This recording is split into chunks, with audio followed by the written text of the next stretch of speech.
నువ్వు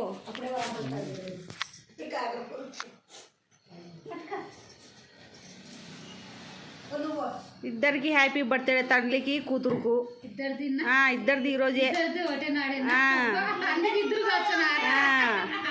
ఈరోజు అలా అయింది కూడా. కొత్త బట్టలు వేసుకోలేదే, తెచ్చుకోలే ఈరోజు, తెచ్చుకోలే.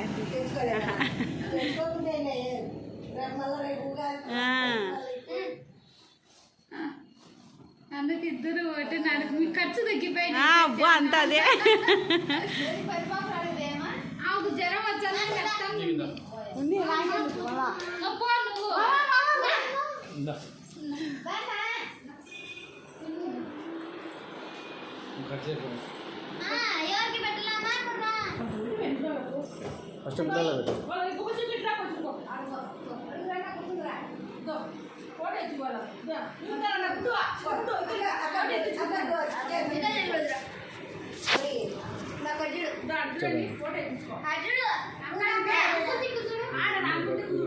చెప్పండి.